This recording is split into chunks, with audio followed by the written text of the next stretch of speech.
Hello everybody. After about 3 to 4 months of being on the back burner, I can finally present today why you should use Adrenaline. Subtitle, Why Adrenaline Should Be Your First Perk. Now, if you've watched this channel for a while, you know that I've uploaded probably half a dozen or so Adrenaline videos, Adrenaline Rex X, so use it. And they're not necessary to watch this video at all. But I'm going to be talking about Adrenaline as if you've seen those videos and probably referenced them a few times. And they're pretty quick because Adrenaline's a good perk. So if you want to go watch those and come back, that might give you some proper context. And just a note for this video here, there's going to be some slides, intermittent, but I'm putting some background gameplay that I used with a early game Adrenaline company against some mercenaries, and then some late game Adrenaline company as well. So this video will be formatted in 3 ways. It'll be the perks of Adrenaline, then it will be how Adrenaline affects your company when you have an Adrenaline centric company, and then finally, like, is Adrenaline bad or ever bad, or is, like, what are the drawbacks of Adrenaline? What are my concerns about it? Because I'm not saying it's a perfect perk, of course. And then we'll probably sprinkle in intermittently why it should be your first perk. So let's just get right into it. First is the perks of Adrenaline. So if you don't know what Adrenaline is, it is a perk, but that's not why I'm using the word perks of Adrenaline. It costs 1 action point, 20 stam, and you will go first in the round next round. So I use it on the end of turn 1, turn 2, I go first.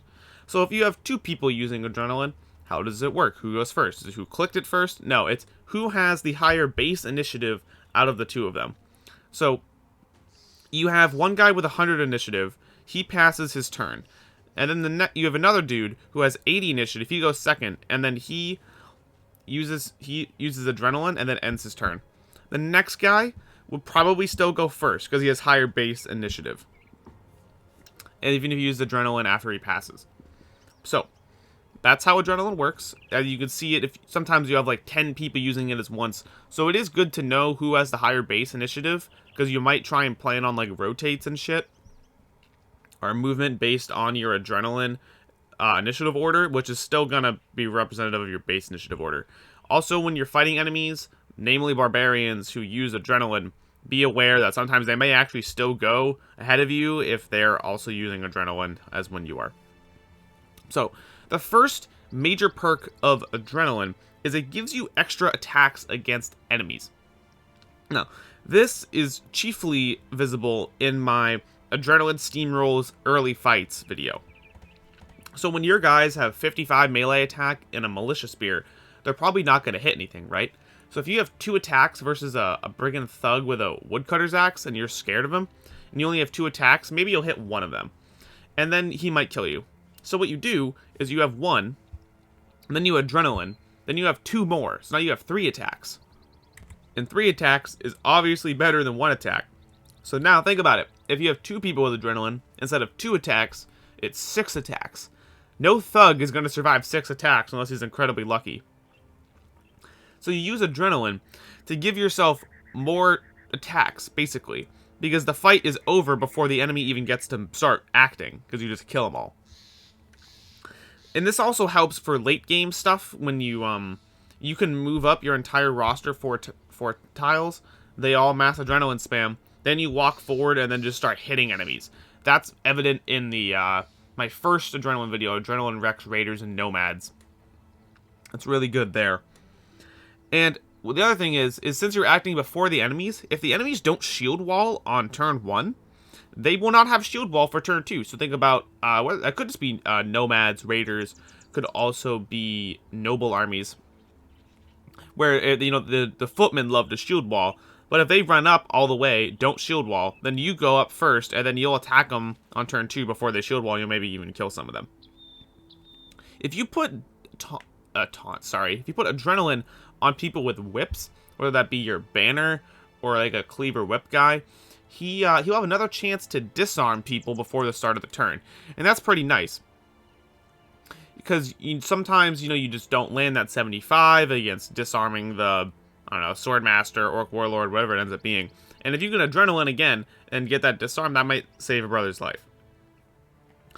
Fourth, you can punish bad positioning on practically any enemy, whether that be archers that walk too far forward, or an enemy that sits below a high ground, or he's isolated. You can see how I take advantage of an isolated enemy in the Steamroll's early fights video.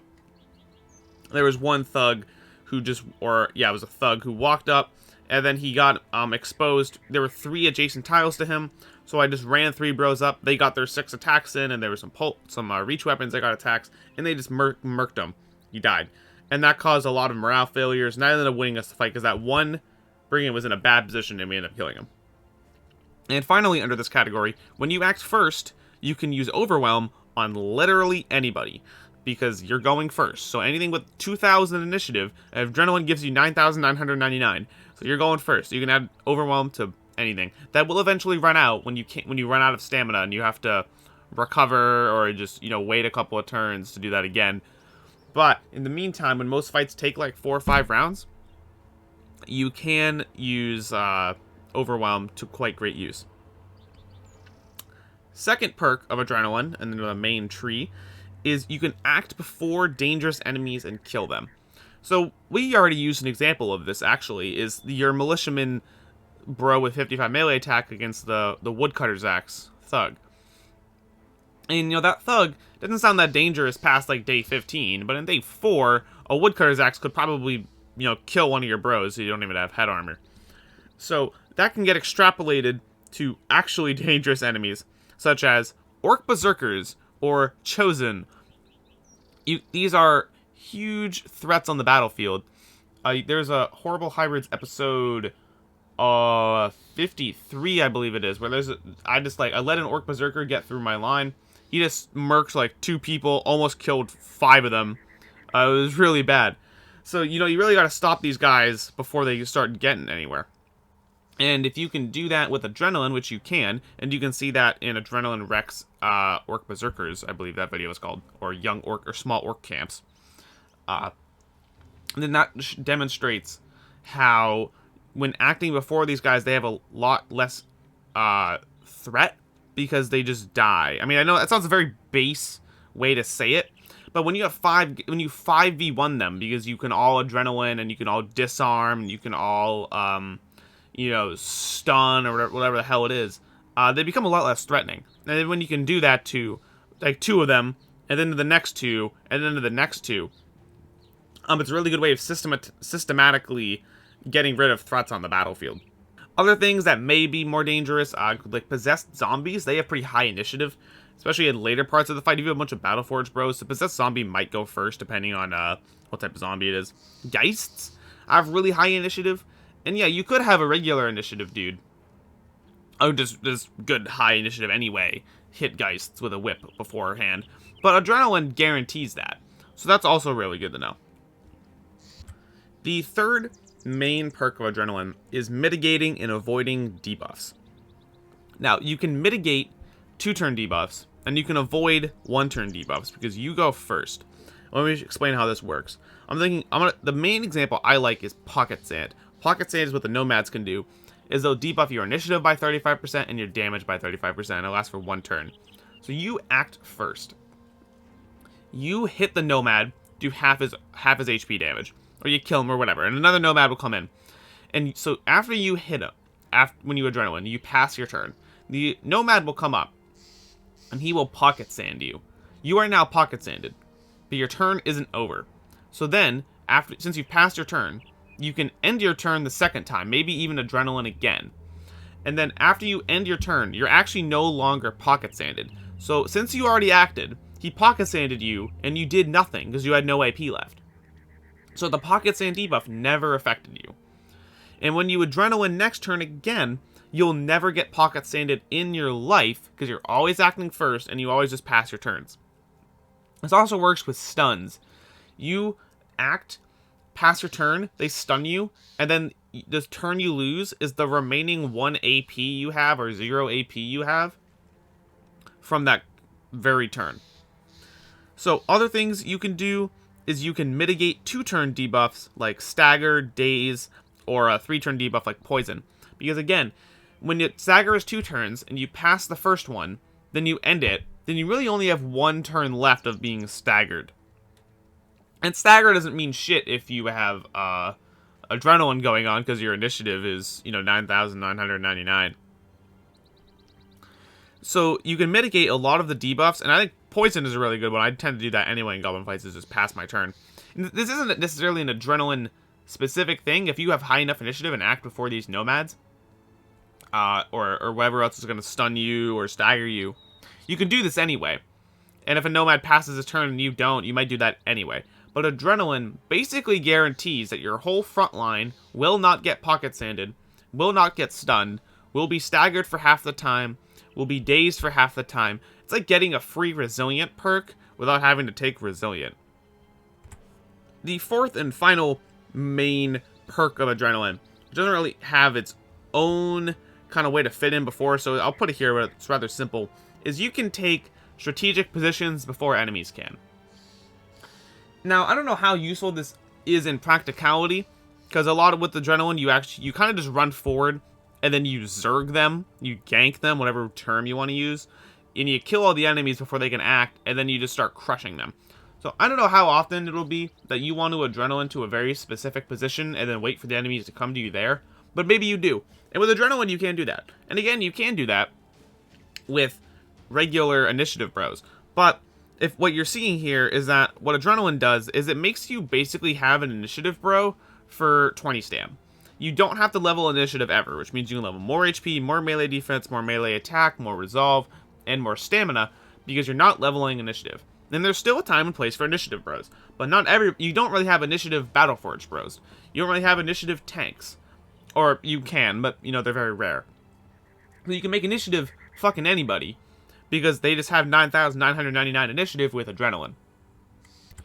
And I think all of these perks right here, I think this is a good time to talk about am I saying adrenaline should be your first perk? Well, let's think about what your first perks would be. Student is pretty arguable. I think Colossus is pretty arguable. 9 lives is arguable on fodder. And then I'm going to throw in adrenaline. It's probably not crippling strikes. It's probably not recover. It's probably not Pathfinder. It's probably not bags and belts. Not sure what fast adaptation, possibly. But I think adrenaline is a better fast adaptation for sure, because you just get more attacks as opposed to making your successive attacks slightly better. So I'm going to nail that down to 9 lives. I think is still good for fodder. I'm not going to argue that. If you think like that's fine, that's fine. You could use adrenaline on your fodder, but not necessarily. Student, I think, is actually probably better as like a second perk, maybe a third perk. I think Colossus is probably my go-to choice in the early game, because when you don't have the front line to babysit you, you kind of want your HP before you want your 20% experience. When you're in late game and you have a lot of good armor, you can just give a level 1 bro, and you have you can afford to just kind of shield wall him or whatever. You can make student your first perk. But early game, I think Colossus is probably better, just because that extra HP, you're gonna take Colossus anyway in a lot of your builds. So take it first, then you get that more experience, that more HP, sorry, and then that might save you through a fight. But adrenaline is, I think, actually superior to Colossus, because why would you take Colossus? Colossus only helps you if you get hit, because you don't need, you could have 1 HP, and if you never get hit or take any damage, it's useless, right, to have more than 1. But you will get hit, so you want a little bit more HP. But you actually get hit far less frequently with adrenaline, because you get those 6 attacks instead of 2 attacks, so you'll just kill all the enemies. In your first fights, probably have poachers as the only ranged characters, or ranged enemies. There's not marksmen on your early days, so when you're fighting thugs, you could just give somebody with low HP, or someone you want to keep alive, give them a reach weapon in the back, and they won't have to suffer from dying. Or you could just, play strategically, or, just not get really bad RNG, not to conflate those two things, and then you won't lose that bro anyway. But either way, taking adrenaline will win you that first fight, then you can take Colossus, and then you can take student after that. Because when you think about it, 20% experience of 200 that's what, 40 experience is 20%. So you're getting 40 experience off. I don't know if it's really worth it to student on level 1 when you don't when you have a lot to lose. Student at level 1 still think is really good past your early days. Your very, very early days. But on your first bros, like your first 5 days, 6 days, 8 days worth of bros, I think Adrenaline as your first perk is really good. And that's helped me steamroll into taking shit like that mercenary fight that you saw on day like 44. That Adrenaline basically helped me win that fight, I think. Or at least helped me do it a lot easier. And I wouldn't really be able to do that on day 44. I fought mercenaries on day like 7 or 8 with that company. And that's all because I was able to do that with Adrenaline. Next, I want to talk about how Adrenaline affects your company.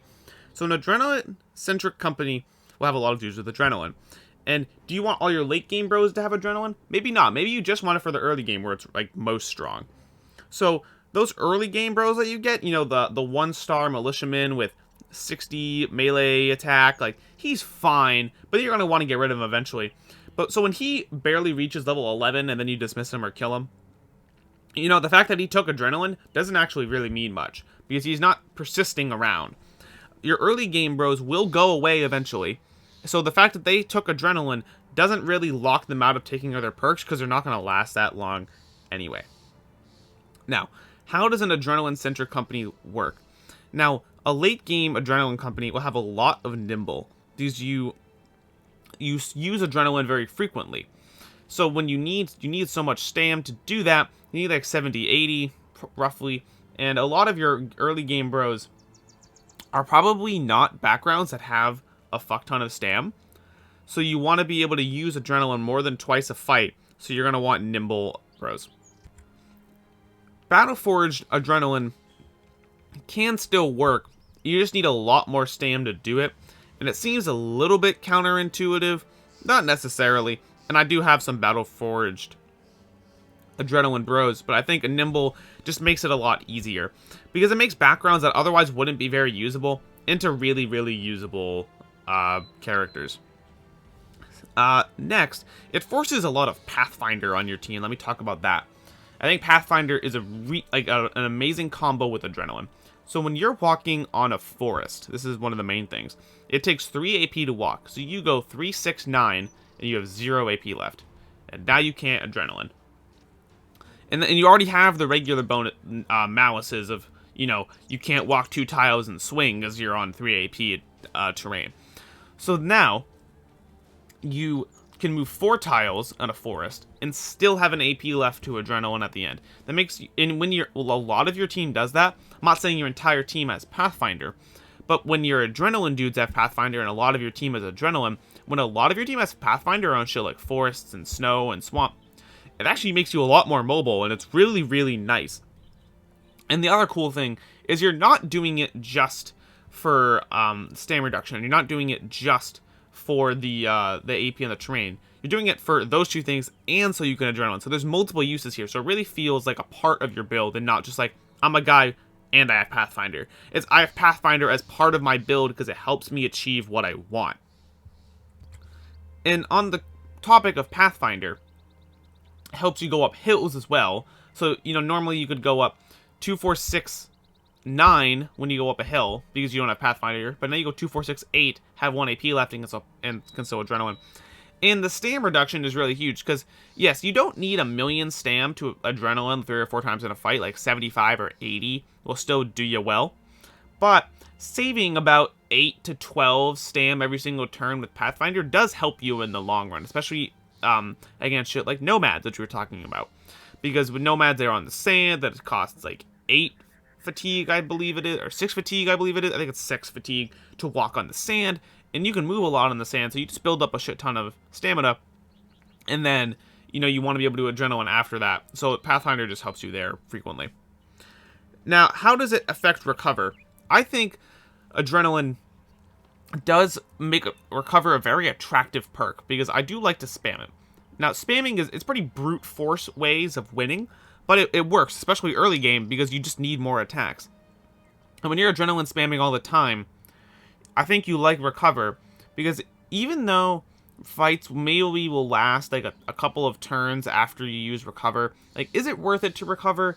Like, maybe not, but if you have an adrenaline-centric company, that is your strategy, right?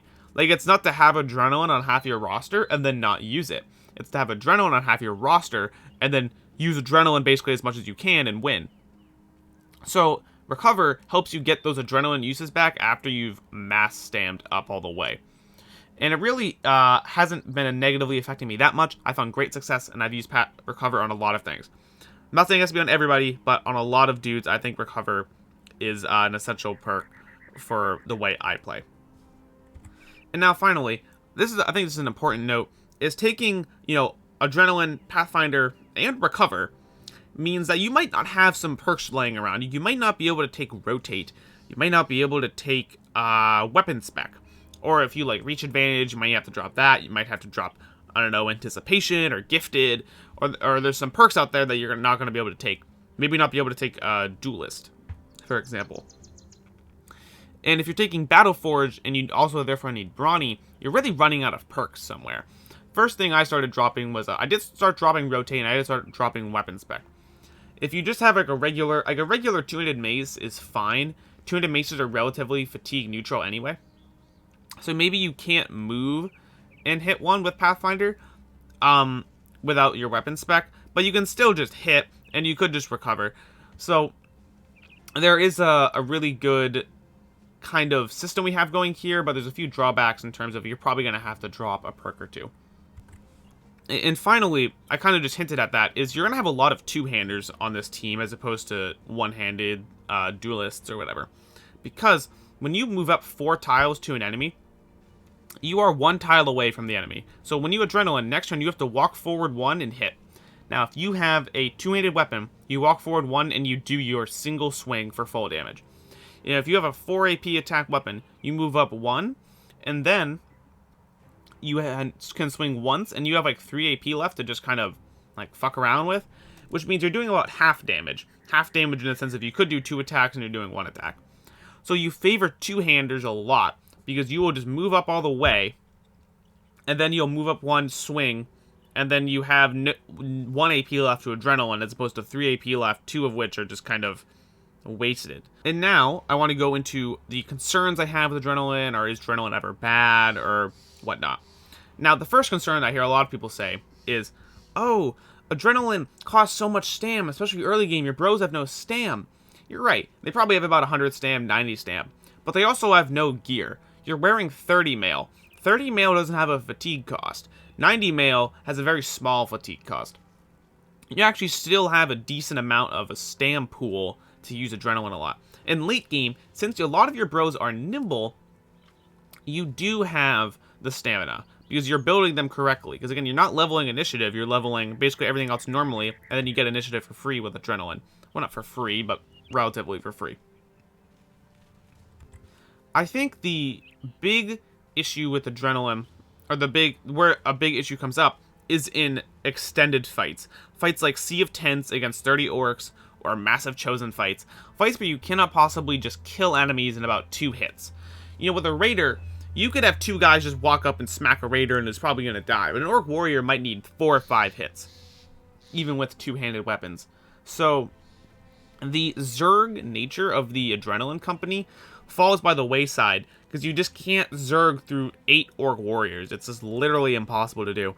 So what I like to do then is I like to give a few of my bros the regular standard like Battle Forged frontline kind of build, because that means I can use sustained fights kind of normally, or I can play sustained fights kind of normally, and then I can still use adrenaline when I want to. I can use adrenaline on a bro by bro basis in these fights. Like there's an orc berserker got in front of my line in a pocket I created. Okay, well I can still adrenaline that guy down and kill him. Or there's an orc who might go into a dangerous position. He might charge stun me, so I'm gonna adrenaline and walk up to him and then hit him, so he can't, and then pass my turn so he can't stun me and he can't charge stun me because he's in zone of control. So there's still ways to use adrenaline in these big fights, but it's not the same as just running forward and murking everybody like you can in goblins or raiders or whatever have you. I will say a goblin, Goblin City adrenaline still works. So it's not all massive fights, it's massive fights where you can't kill enemies really quickly. Goblins will still die in one hit, so you can mass adrenaline in something like Goblin City. I did that, and I killed it, and I believe 10 rounds with no losses. I have a screenshot somewhere. If I can find that, I'll put that on the screen. And I do want to talk about adrenaline on terms of tanks, mammoths. I haven't tried that. You know, there used to be the Indom adrenaline recover cycle, probably about a year ago at this point, or 10 months ago at this point. And that was a meta, and that is now subsided. So I haven't tried giving adrenaline to tanks, but I don't really, I think I have a really good tank build, and I just like using that, so I haven't tried it with adrenaline, and I can't see why I would really want to. They're not attacking. It would mostly be for the strategic positions. Like, that could be really good, and I might try that. But tanks, they already have a lot of stam-intensive skills, whether it be taunting twice in a turn, or indoming, or shield walling, or just getting swung at 8 times, which builds up your stam a lot. So, I haven't done that. Please get back to me, though. I would love to hear if anyone uses adrenaline on your tanks. Comment below, just let me know. I would just love to have that conversation.